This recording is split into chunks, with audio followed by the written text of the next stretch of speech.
ልብ ወለድ ዛንታ ወድረዛ ደራሲ ጎይቶም ጊለ ተረኽቲ ሙሴ ግርማጽዮንን ራሄል ዕቁባይን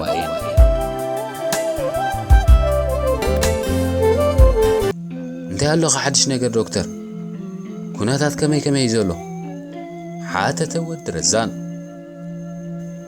ኩነታት ከም ገለይ ዘሎ ማቴዎስ ሓወይ እዞም ሰባት ጉዳዮም ብሰላም ንኽፈትሕዎ ሓያል ጻዕሪ ይካየዳሎ ዝተፈላለዩ መራሕቲ ሃገራትን ውድባትን ማለት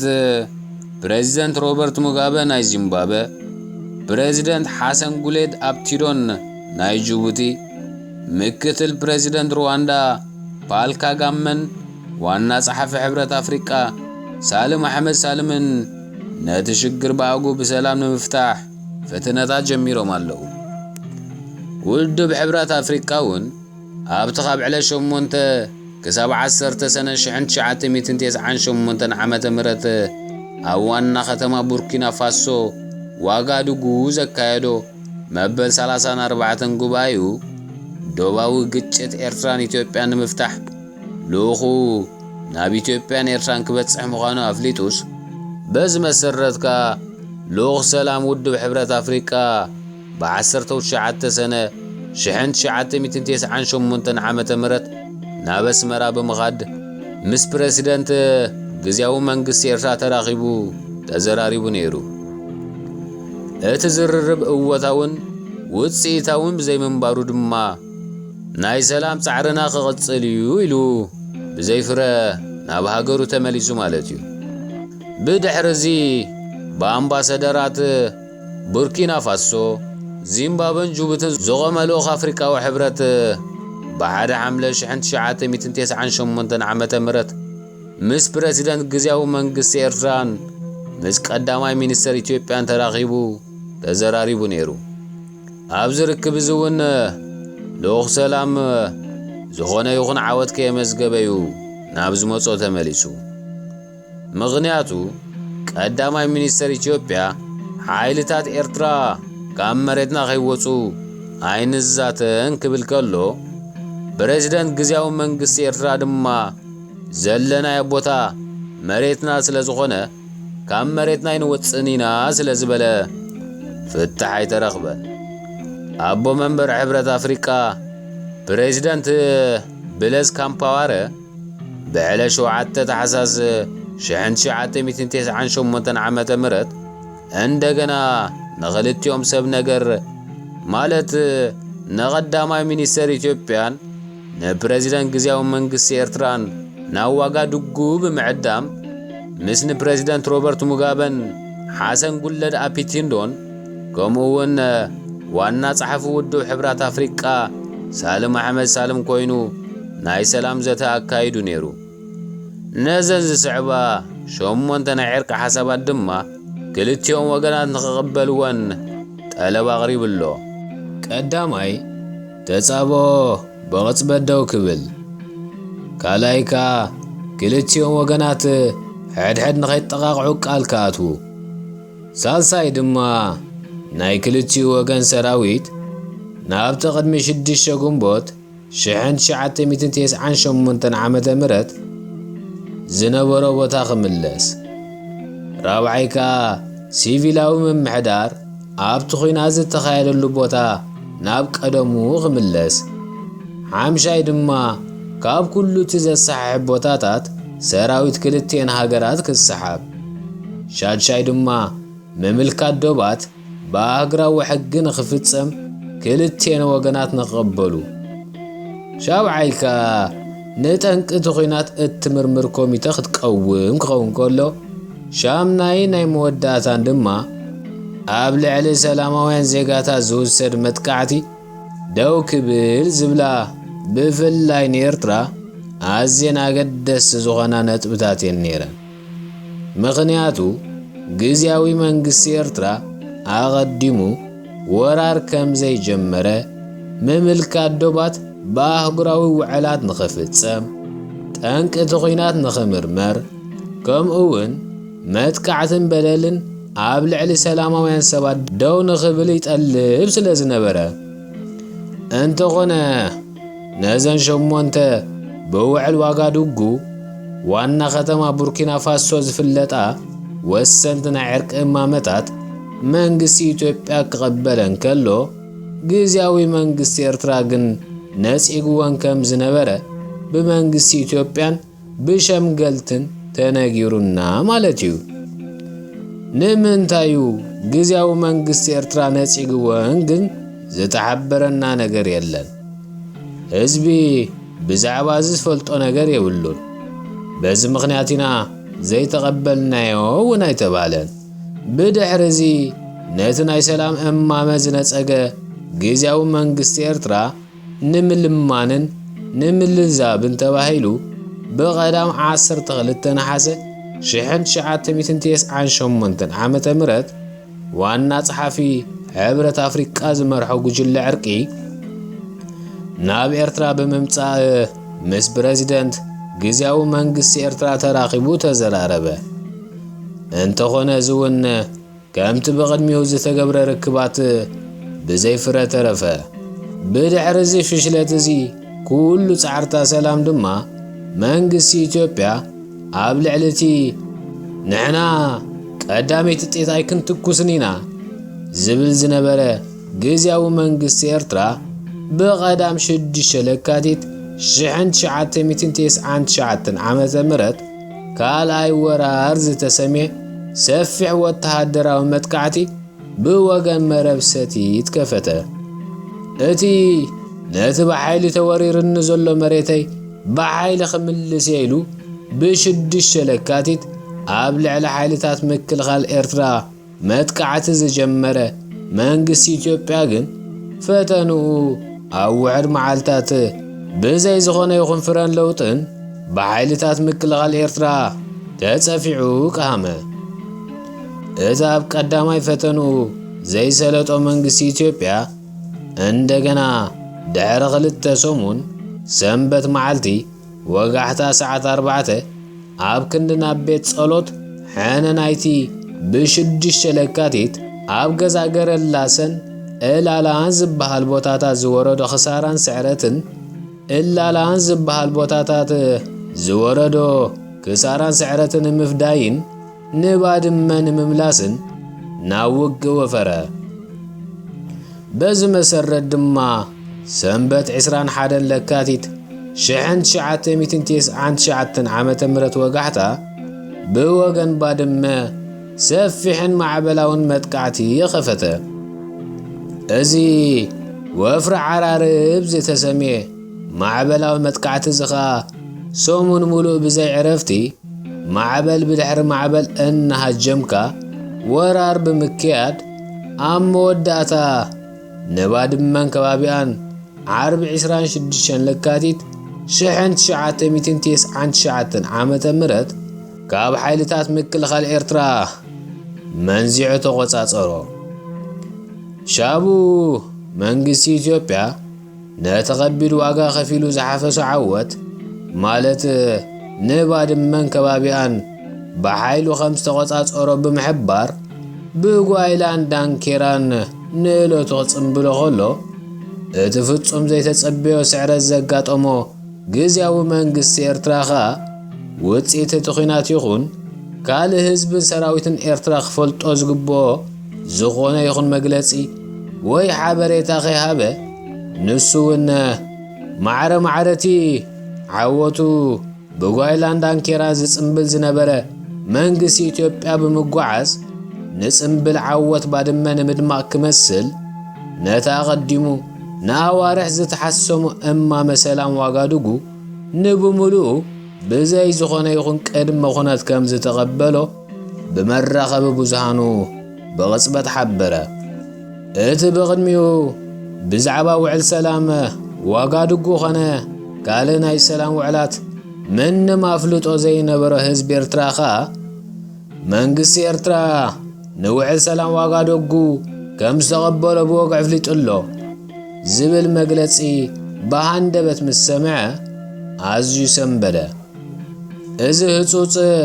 ውዕል ሰላም ናይ ምቕባል ውሳነ ዝኻ ኣብ ግዚኡ ንሓይልታት ምክልኻልን ህዝብን ኢትዮጵያ ፍናንን ሞራልን ክድረዓልን ከሎ ንሓይልታት ምክልኻልን ህዝብን ኤርትራኻ ሓደጋን ሃንደበትን ስለ ዝኾኖ ፍጹም ኣሰንባዲ ነበረ። እንተኾነ እቲ ብኹናት ዝኽፈል ከፊሉ ላዕለዋይ ኢድ ዝሓዘ መንግስቲ ኢትዮጵያ ንስምባደን ራዕድን ግዚያዊ መንግስቲ ኤርትራ ስለ ዘስተውዓለ ኣብ ልዕሊ እቲ ኣቐዲሙ ተቐቢለዮ ኣለኹ ዝብሎ ዝነበረ እማመ ሰላም ዋጋ ድጉ ደስ ዝበሎ ቅድመ ኩነት ብምቕማጥ ንሱ እውን ብግዱ ምቕባል ኣበየ። እቲ ንውዕል ሰላም ብተርኡ ዝተሓሰመ መንግስቲ ኢትዮጵያ በቲ ኣብ ባድመ ዝረኸቦ ዓወት ሰኺሩን ዘድሊ ምድላዋትን ገይሩን ኣብ ክልተ ሰሙኑ ከምታ ናይ ባድመ ካልእ ዓወት ንምሕፋስ ሰንበት ምድሪ ዕለት 14 መጋቢት 1999 ዓመተ ምህረት በገማግም ሩባ በለሳ 3 ክፍለ ጦራት አሰሊፉ ኣብ ልዕሊ ሓይልታት ምክልኻል ኤርትራ ሓያል መጥቃዕቲ ንምኽፋት በመጀመርያ ኤስኤስ ሚሳይል፣ ክሩዝ ሚሳይል፣ ፍሮግ ሚሳይል፣ ስኳድ ሚሳይል፣ ፖትሬት ሚሳይል፣ ቢኤም 21 ሮኬት ብዝበሃሉ ተወንጨፍቲ ዕነውቲ ሚሳይላትን ከምኡውን እቶም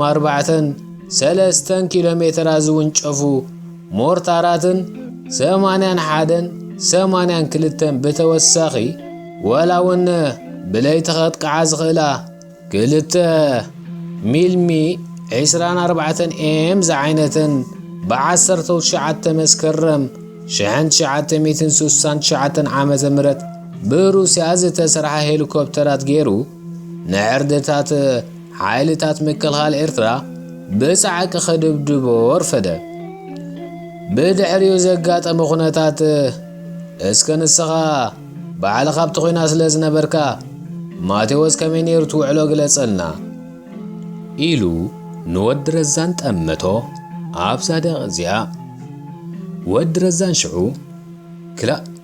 እንታይ እሞ ክንነግረሉ ኢና ሰብኣዊ ህልቂት እዩ ተፈጺሙ በጃኻ እቲ ብትሕቲ መሬት ዝተሰርሐ ህድሞ ሓይልታት ምክልኻል ኤርትራ ንኹሉ እቲ ኣብ ልዕሊ መሬት ዝረኸቦ ህይወታዊ ይኹን ግኡዝ ነገር ዘቃጸለን ዝሓማሸሸን ቦምባታት ጸላጸይሩ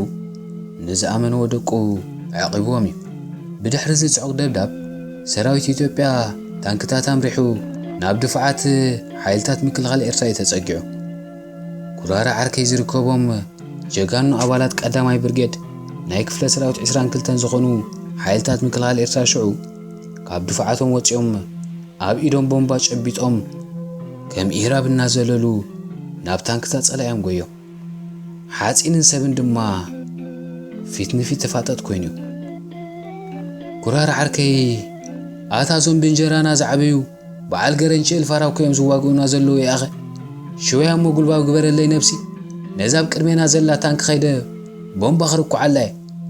ብምባል ካብ ድፍዑ ወፂኡ ብጉያ ኸይዱ ኣብ ልዕሊ ታንክ ዘሊሉ ምስ ተሰቕለ ማዕጾ ኸፊቱ ታንከኛ ማሪኽ እዩ። እቲ ኹናት ኣዝዩ ጽዑቕን ናይ ኢድቢድ ግጥም ስለ ዝነበረ ኸኣ ክልቲኡ ሰራዊት ሓዋወሰ እሞ ኣነ ዘለኽዋ ሓይለ ኮማንዶ ኣሃዱ 525 ካልኣይ ብርጌድ ሳሳይ ቦጠለን ደገፍ ንምሃብ ንበዓል ኩራራ ምስ ተጸንበርናዮም መሬት ብድምፂ ዝተፈላለዩ ፎኪስን ከቢድን ጠያይትን ቦምባታትን ከም ዕንቁ ጸበበት ብኹሉ ወገን ጠራዕራዕን ቡምቡምን በለ። ከምኡውን እቲ ዝተሓዋወሰ ሰራዊት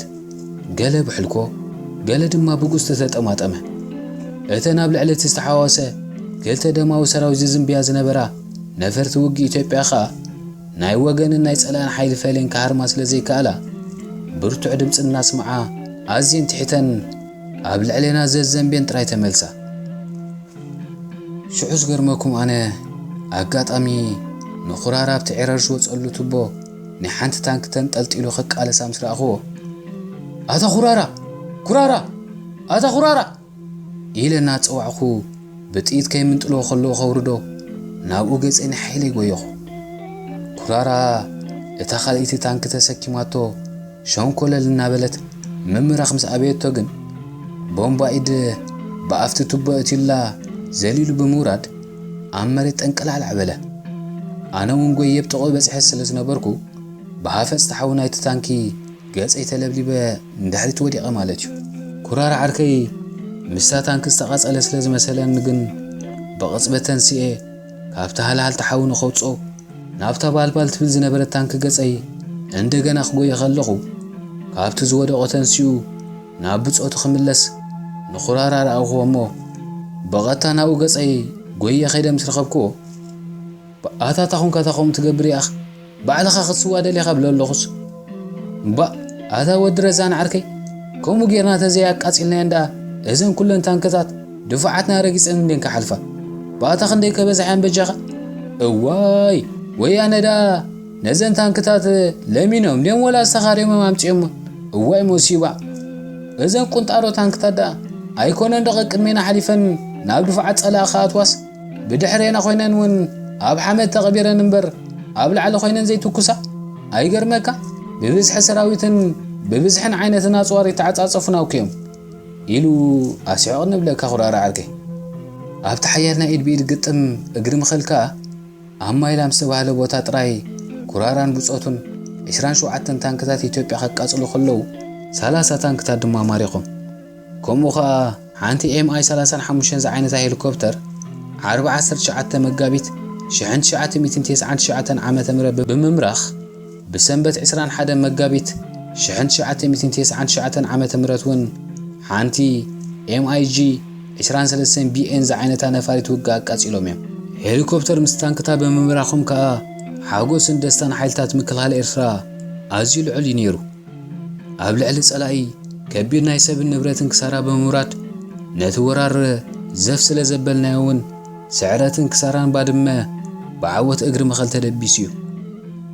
ብኣንጻሩ ግን እቲ ከቢድ ክሳራ ዝወረዶ ሰራዊት ኢትዮጵያ ኣብ ከቢድ ሓዘን እዩ ተሸሚሙ። ኣብዚ ግጥም ናይ እግሪ መኸል ጋዜጠኛ በዓሉ ግርማ እንተዝነብር ነይሩ ከምቲ ኣብ 1988 ዓመተ ምህረት ኣብ ምድምሳስ ናደኡ ዝተረኺቡ ዕንወትን ክሳራን ስዕረትን ህልቂትን ሰራዊት ኢትዮጵያ ምስ ተዓዘበ ኦሮማይ ኢሉ ዝፀሓፈ ሎሚ እውን ኣብ እግሪ መኸል ዳግማይ ኦሮማይ ምፅሓፈ ነይሩ እዩ።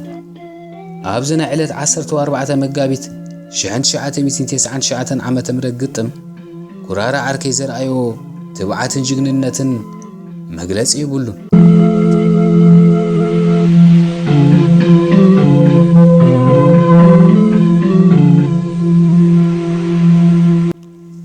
መንግስቲ ኢትዮጵያ ድሕሪ ምትሓዝባ ድማ ኩናት ክቕፅል እዩ ስለ ዝበለኻ ብሰሉስ 11 ግንቦት 1999 ዓመተ ምህረት ልኡኽ ሚኒስተር ጉዳያት ወፃኢ ቡርኪና ፋሶ ሚስተር ዮሴፍ ኣውዲሪጎ ምስ ልኡኻት ዋጋዶጉን ሩዋንዳን ናብ ኣስመራ ብምኻድ ምስ ፕረዚደንት ግዚያዊ መንግስቲ ኤርትራ ተራኺቡ ተዘራረበ። ነቲ ሓድሽ ጠለብ መንግስቲ ኢትዮጵያ ዝቕበሎ እንተኾይኑ ኸኣ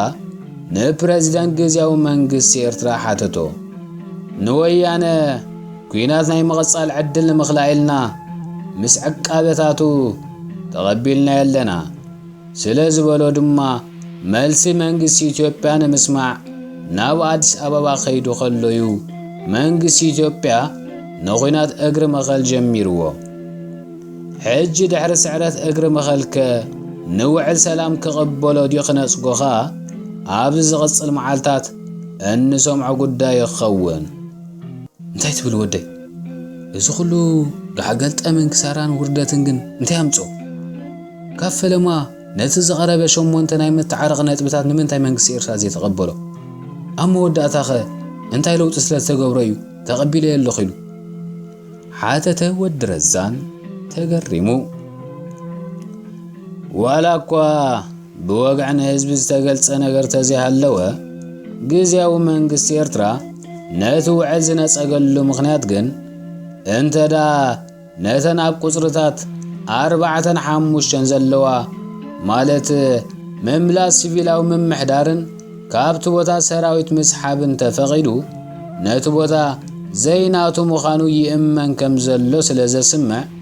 اتأمامي تقبلون زبلو ناي قودنا علالات قنالو